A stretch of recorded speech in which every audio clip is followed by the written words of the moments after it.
এই প্রেস ব্রিফিংয়ে আপনাদের সকলকে সেনা সদরের পক্ষ থেকে ধন্যবাদ জানাচ্ছি। আমাদের আজকের প্রেস ব্রিফিংয়ের উদ্দেশ্য হলো দেশের আইন শৃঙ্খলা রক্ষা এবং সমসাময়িক সময়ে সেনাবাহিনীর কর্মকাণ্ড সম্পর্কে আপনাদের সকলকে সম্যক ধারণা প্রদান করা। গত 14 মার্চ 2025 তারিখে জাতিসংঘ মহাসচিব কক্সবাজারের রোহিঙ্গা ক্যাম্প পরিদর্শন করেন এবং রোহিঙ্গাদের সাথে ইফতার করেন, যেখানে প্রধান উপদেষ্টা ও সম্মানিত সেনাবাহিনী প্রধান সহ সরকারের উচ্চপদস্থ কর্মকর্তা ও বিভিন্ন দেশের কূটনৈতিক প্রতিবৃন্দ উপস্থিত ছিলেন। জাতিসংঘ মহাসচিবের সফরকালে বাংলাদেশ সেনাবাহিনী কর্তৃক নিশ্চিত নিরাপত্তা প্রদানসহ সফর সংক্রান্ত আনুষঙ্গিক কার্যক্রম সুষ্ঠুভাবে সম্পন্ন করা হয়েছে। এছাড়াও সেনাবাহিনীর সার্বিক তত্ত্বাবধানে প্রায় লক্ষাধিক রোহিঙ্গার জন্য ইফতার প্রস্তুত ও সুষ্ঠুভাবে বন্টন করা হয়েছে, যা সকল মহলে ব্যাপকভাবে সমাদৃত ও প্রশংসিত হয়েছে।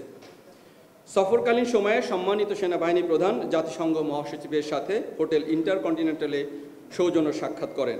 সাক্ষাৎকালে জাতিসংঘ মহাসচিব সেনাবাহিনীর সার্বিক কর্মকাণ্ড, বিশেষত জাতিসংঘ মিশনে বাংলাদেশ সেনাবাহিনীর অবদান ও সাফল্যের ভূয়সী প্রশংসা করেন।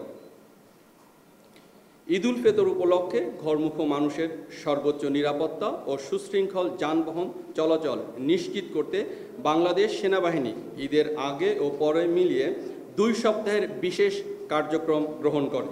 এর অংশ হিসেবে জাতীয় মহাসড়কগুলোতে নির্বিঘ্নে যান চলাচল নিশ্চিত করতে ঢাকাসহ দেশের সকল জেলার বাস স্ট্যান্ড, রেল স্টেশন এবং লঞ্চ টার্মিনাল ও মহাসড়কে দিনরাত টহল পরিচালনা, স্পর্শকাতর স্থানে চেকপোস্ট স্থাপন, জনগণের মধ্যে সচেতনতামূলক কার্যক্রম পরিচালনা করা হয়, যা মানুষের জানমালের নিরাপত্তা নিশ্চিত করতে কার্যকরী ভূমিকা পালন করে।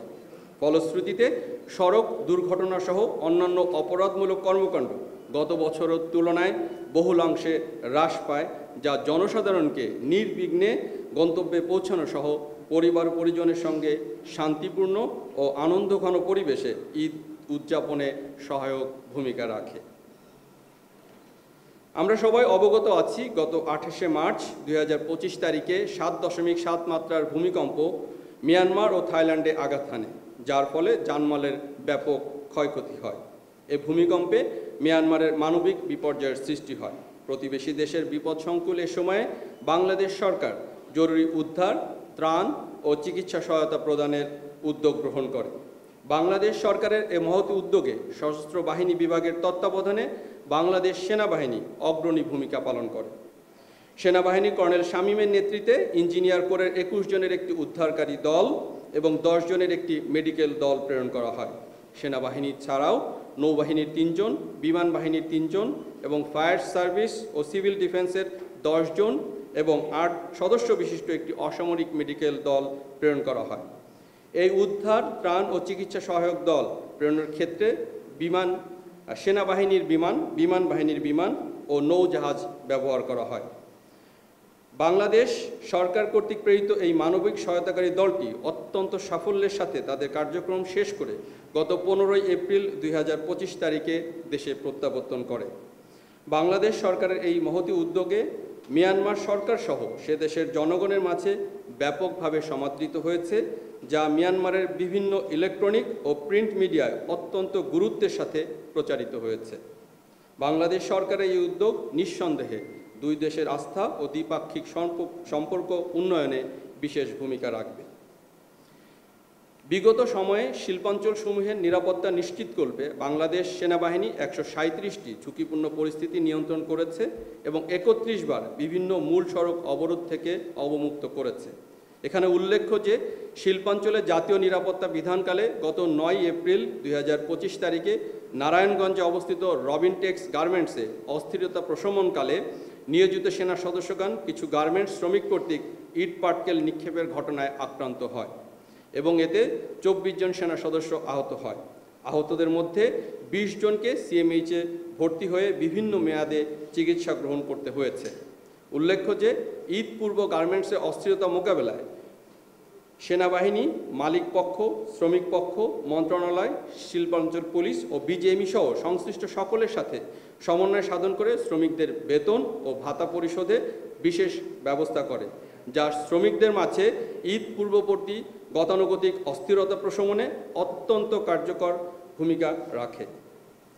শিল্পাঞ্চল ছাড়াও সেনাবাহিনী বিগত 2 মাসে 232টি বিভিন্ন ধরনের বিশৃঙ্খল পরিস্থিতি নিয়ন্ত্রণ করেছে, যার মধ্যে শিক্ষা প্রতিষ্ঠান সংক্রান্ত ঘটনা ছিল 37টি, সরকারি অফিস সংক্রান্ত 24টি, রাজনৈতিক কন্দল 76টি এবং অন্যান্য বিভিন্ন ধরনের ঘটনা ছিল 95টি।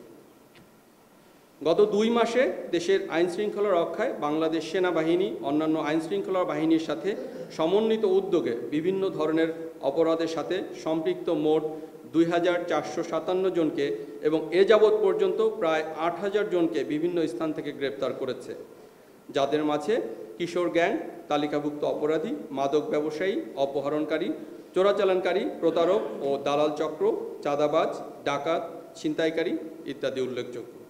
এরই ধারাবাহিকতায় গত 2 মাসে সেনাবাহিনী 320টি অবৈধ অস্ত্র ও 564 রাউন্ড গোলাবারুদ এবং এ পর্যন্ত প্রায় 9000-এর বেশি অবৈধ অস্ত্র ও প্রায় 3 লাখ রাউন্ড গোলাবারুদ উদ্ধার করেছে। আইনশৃঙ্খলা রক্ষার পাশাপাশি বৈষম্য বিরোধী ছাত্র আন্দোলনের বিভিন্ন সময়ে যারা আহত হয়েছেন তাদের সুচিকিৎসার জন্য সেনাবাহিনী অদ্যাবধি 4340 জনকে দেশের বিভিন্ন সিএমএইচে চিকিৎসার ব্যবস্থা করেছে, যার মধ্যে 43 জন এখনও বিভিন্ন সিএমএইচে চিকিৎসাধীন রয়েছে। বৈষম্য বিরোধী ছাত্র আন্দোলনে আহতদের সম্মানার্থে বাংলাদেশ সেনাবাহিনী কর্তৃক গত 23শে মার্চ 2025 তারিখে সেনা মালঞ্চে ইফতার ও দোয়া মাহফিল এবং 25শে মার্চ 2025 তারিখে আর্মি মাল্টিপারপাস কমপ্লেক্সে আহত ও শহীদ পরিবারের সম্মানে সংবর্ধনা আয়োজন করা হয়, যেখানে সম্মানিত সেনাবাহিনী প্রধান উপস্থিত থেকে সকলের খোঁজ খবর নেন, চিকিৎসা সহ সকল ধরনের সহযোগিতার আশ্বাস দেন। বৈষম্য বিরোধী ছাত্র আন্দোলনে আহত ছাত্রছাত্রী পরিবারের সম্মানার্থে আয়োজিত ইফতার অনুষ্ঠানেও সম্মানিত সেনাবাহিনী প্রধান অংশগ্রহণ করেন। সেনাবাহিনীর এই আন্তরিকতায় উপস্থিত আহত ছাত্রছাত্রীবৃন্দ ও পরিবারবর্গ আবেগ আপ্লুত হয়ে পড়ে এবং সেনাবাহিনীর প্রতি কৃতজ্ঞতা প্রকাশ করে। পহেলা বৈশাখ সুষ্ঠুভাবে উদযাপনের লক্ষ্যে বাংলাদেশ সেনাবাহিনী ঢাকাসহ সারা দেশে সর্বোচ্চ নিরাপত্তা ব্যবস্থা গ্রহণ করে, যার ফলশ্রুতিতে 2-1টি বিচ্ছিন্ন ঘটনা ছাড়া সারা দেশের সকল স্তরের জনসাধারণ আনন্দঘন পরিবেশের মধ্য দিয়ে পহেলা বৈশাখ 1432 উদযাপন করতে সক্ষম হয়। গত 3রা এপ্রিল 2025 তারিখে সাতক্ষীরা জেলার আশাশুনি উপজেলাতে খোলাপেটুয়া নদীর প্রায় 300 মিটার বাঁধ ভেঙে গেলে আশেপাশের প্রায় 9টি গ্রাম প্লাবিত হয়। এই ঘটনায় বাংলাদেশ সেনাবাহিনী সদস্যগণ পানি উন্নয়ন বোর্ড ও স্থানীয় জনগণকে সম্পৃক্ত করে দ্রুততম সময়ে বাঁধটি মেরামত করতে সক্ষম হয়। বাংলাদেশ সেনাবাহিনী প্রত্যন্ত অঞ্চলে পানিবন্দী মানুষের বাড়িতে বাড়িতে গিয়ে ত্রাণ পৌঁছে দেয়। এতে স্থানীয় জনগণের দুর্ভোগ অনেকাংশে হ্রাস পায় এবং স্থানীয়রা সেনাবাহিনীর এই কাজের জন্য কৃতজ্ঞতা প্রকাশ করে। এছাড়া গত 2 মাসে চট্টগ্রাম, সাভার, উত্তর বাড্ডা, মিরপুর, বনানী, ভাসানটেক, গাজীপুর, পটুয়াখালী ও বাগেরহাটে সংঘটিত বিভিন্ন অগ্নিকাণ্ডের ঘটনায় বাংলাদেশ সেনাবাহিনী, ফায়ার সার্ভিস ও অন্যান্য সকল আইন শৃঙ্খলা রক্ষাকারী বাহিনীর সাথে সমন্বিতভাবে দ্রুত সময়ে আগুন নিয়ন্ত্রণ ও ক্ষয়ক্ষতি হ্রাসে কার্যকরী ভূমিকা রেখেছে। এ সকল কাজের পাশাপাশি সেনাবাহিনী দেশের সাম্প্রদায়িক সম্প্রীতি বজায় রাখা সহ বিদেশি কূটনীতিক ব্যক্তি ও দূতাবাসগুলোর সামগ্রিক নিরাপত্তা নিশ্চিতের কাজে নিয়োজিত রয়েছে। এছাড়াও বাংলাদেশ সেনাবাহিনী পার্বত্য চট্টগ্রামে শান্তি শৃঙ্খলা বজায় রাখা এবং কক্সবাজার জেলায় FDMN ক্যাম্প এলাকার নিরাপত্তা বিধান করার দায়িত্ব সুষ্ঠুভাবে পালন করে যাচ্ছে।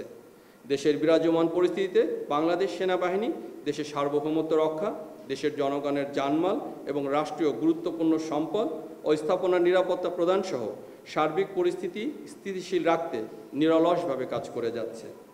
সম্মানিত সেনাবাহিনী প্রধানের দিক নির্দেশনাকে অনুসরণ করে দেশের চরাঞ্চল সহ 62টি জেলায় সেনা সদস্যরা আইন শৃঙ্খলা রক্ষায় অন্তর্বর্তীকালীন সরকারের সংশ্লিষ্ট মন্ত্রণালয়, আইন শৃঙ্খলা রক্ষাকারী বাহিনী, স্থানীয় প্রশাসন, বিভিন্ন সংস্থা, গণমাধ্যম এবং সাধারণ জনগণের সাথে সম্পৃক্ত হয়ে সক্রিয় প্রচেষ্টার মাধ্যমে সার্বক্ষণিক দায়িত্ব পালন করে যাচ্ছে।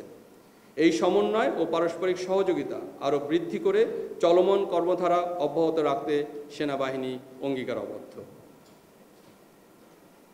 ধন্যবাদ। আমাদের প্রেস ব্রিফিং শেষ। এখন যদি আপনাদের কোনো